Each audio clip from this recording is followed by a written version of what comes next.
For this next part of the Zapier demo, we're going to work on a couple of different integrations.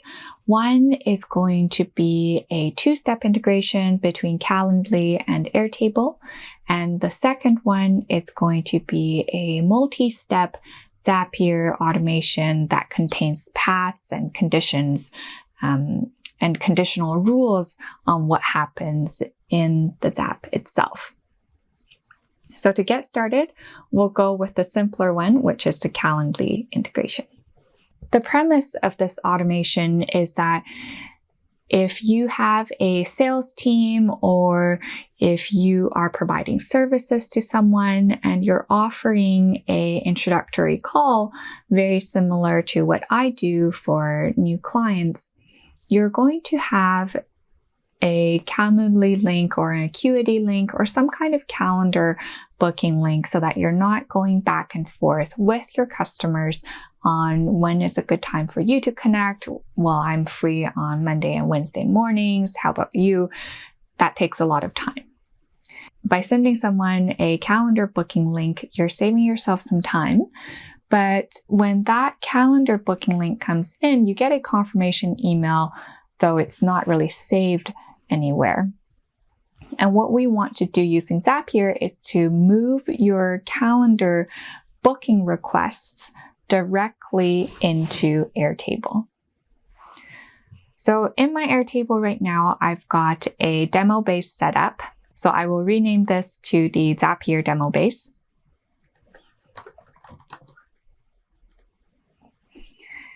And in our Zapier demo base, I'm going to create a new table called Calendly requests.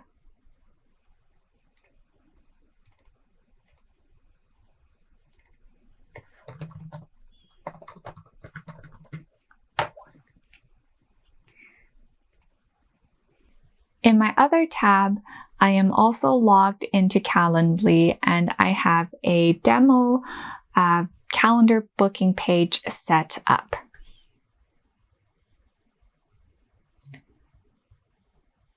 In my calendar booking page on the back end, I can specify some questions that I want the customer to fill out or the person who's booking a meeting with me to fill out. I'm collecting basic information on the person, including their first and last name and email.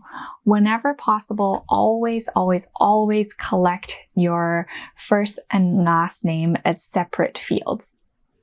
It goes back to when we were sending email automations. You never want to send a message starting with, "Hi, John Smith." It's mostly going to be, "Hi, John." It sounds more personable. So always try to capture your first and last name separately. Next, they can share something that will help us prepare for the meeting. And I'm also asking for their company. And the last question, we can change this. We can change it to what is the size of the company.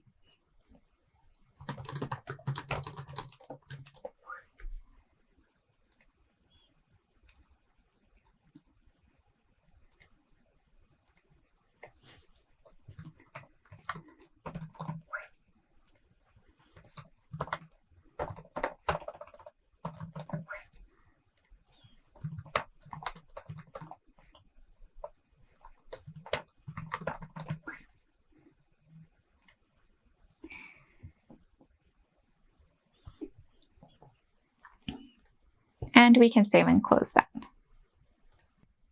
On a live page, you can see my calendar availability and someone can go ahead and book me.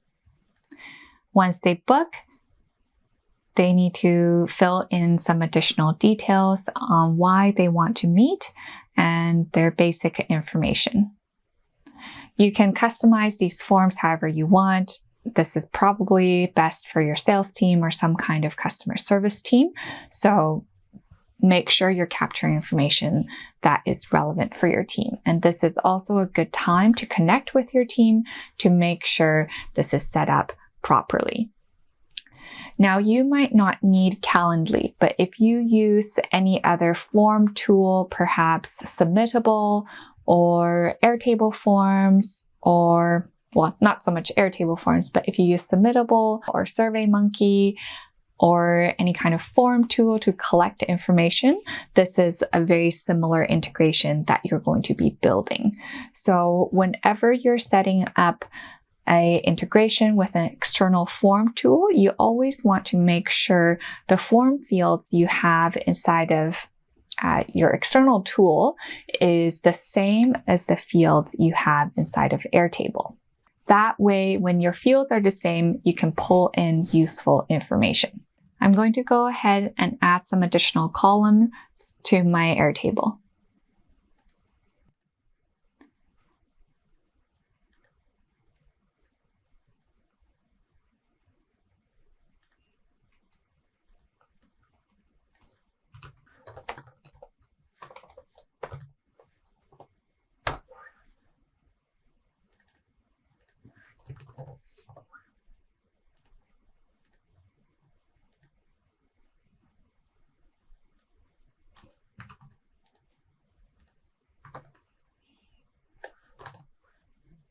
Next, I'm also going to name my first column something that I know will be unique in the future, so perhaps a record ID or a request ID.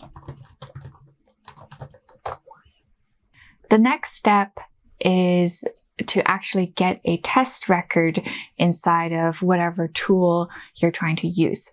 So for me, this is a new calendar booking link. So I'm going to book a calendar request with myself so that I have an example record to pull from. Back on my Calendly page, instead of booking for September, I'm going to book for December because because we're filming in September right now, and December, I'm just going to have more time in my calendar.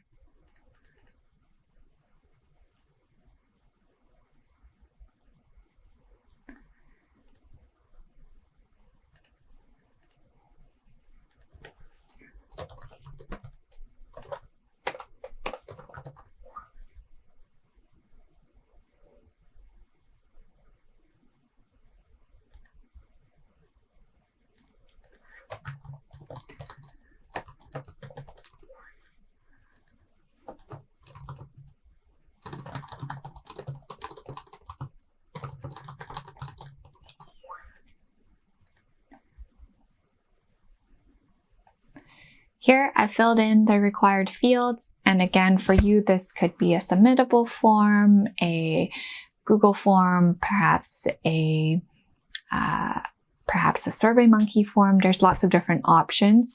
So I'm only showing Calendly as an example, and you adapt this automation to whatever you need to. And I will schedule the event. So at this point, I know that event has been scheduled, and now I'm going to jump into Zapier.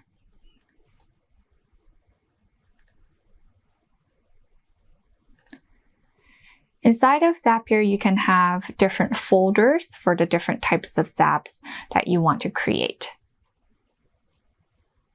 In this case, I created a new folder called Airtable Course Demo.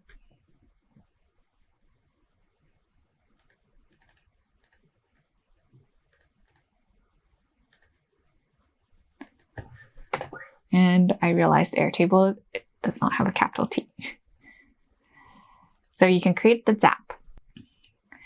Next, we need to think about our triggers and actions. This is a very similar principle as the Airtable automations. Zapier also has triggers and actions. The structure of setting up a Zap is very similar between Airtable and Zapier. Zapier also has triggers and actions. In this case, our trigger is going to be the Calendly form that we just used. So you start off by selecting the app that's in the trigger. In our case, it's going to be Calendly.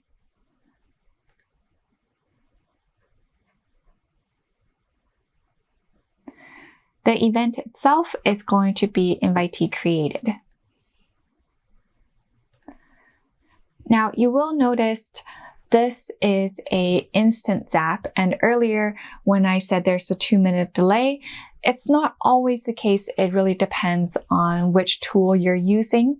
Every app will be different, but Zapier is committing to either a 2-minute delay or a 15-minute delay, depending on the Zap. But 2 minutes if you have the Pro plan, or 15 minutes if you have a starter plan, it's the maximum amount of time you should have to wait. My trigger in this case is going to be invitee created. And I will choose the account that this is under, which is my work account.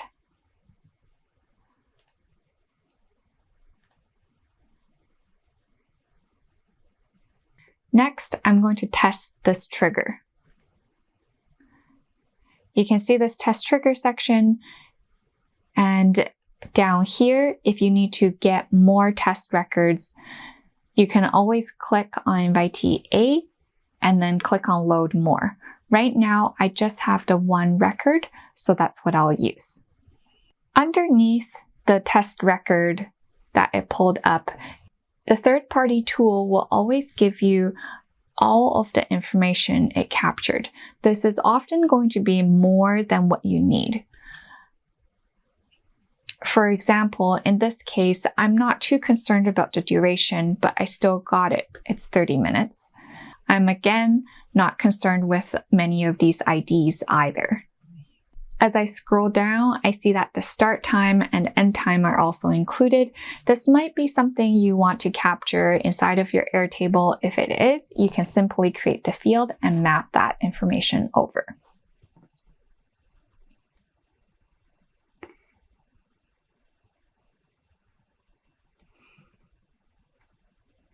Down here where I've highlighted, you can see my custom questions that I've added as part of the form.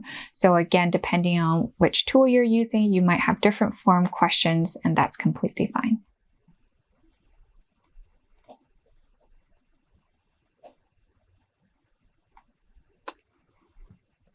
Next, we're going to work on the action step. As part of the action step, we're going to create a record inside of Airtable. So the app you're going to choose is Airtable.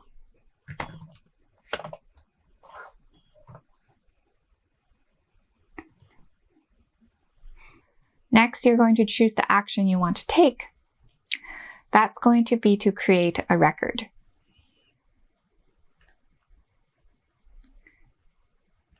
Zapier will then ask you to choose which account you want to use. In my case, I probably have a few different accounts that I can choose from. I'm going to choose my work account.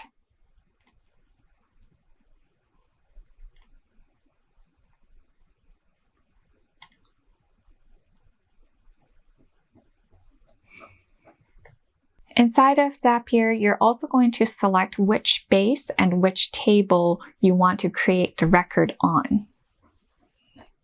Once again, I have lots of different bases, but if you're facing the same situation, don't worry, you can search for the base using keywords. As soon as I typed in Zapier, you can see the Zapier demo base came up.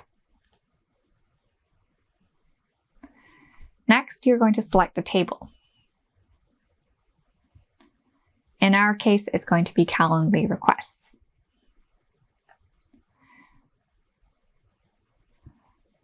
What we're doing here is we're saying to Zapier, here's the tool that I want to use, which is Airtable, and the action I want to take is to create a record. And I want to use Cherry's account to set up this action. And inside of Cherry's account, I want to put the record into the Zapier demo base, and then I want to add the record on the Calendly requests table.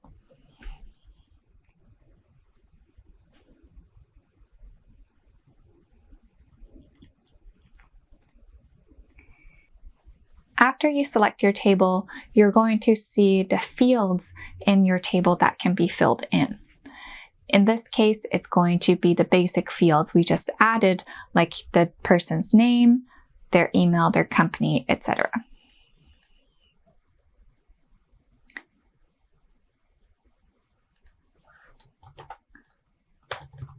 Once again, Zapier will give you way more information than you actually need to bring into Airtable, so you can search for keywords.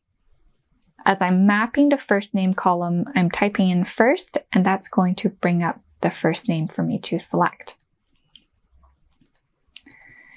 The same thing with last name. I'm just typing in keywords to make the search process far easier for me.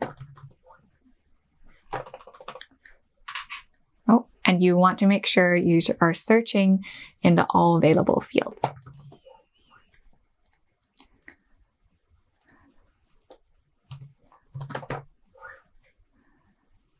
Same thing with email. I'm not scrolling through every single field.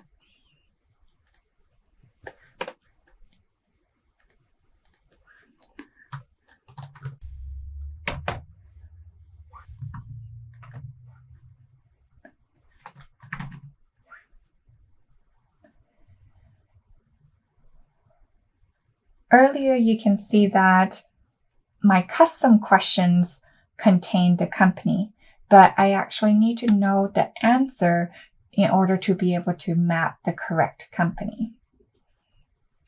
So you're really mapping the response and not the question. Same thing with the size.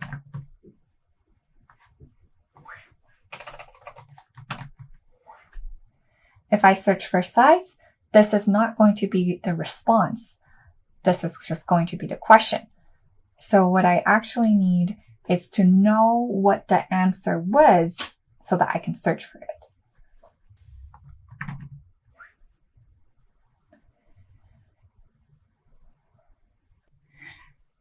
When you are mapping the company and the responses, for the custom responses, you're going to want to make sure you're mapping the response and not the question.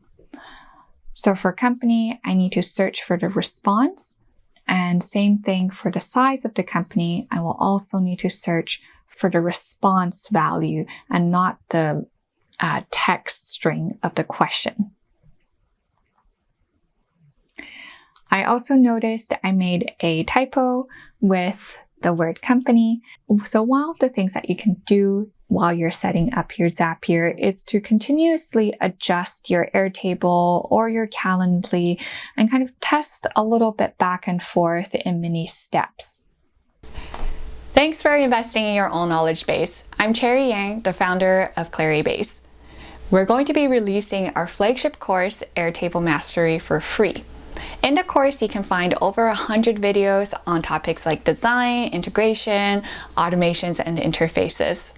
It's perfect for the Airtable champion who wants to build their database right the first time. You can sign up for the course at the link down below.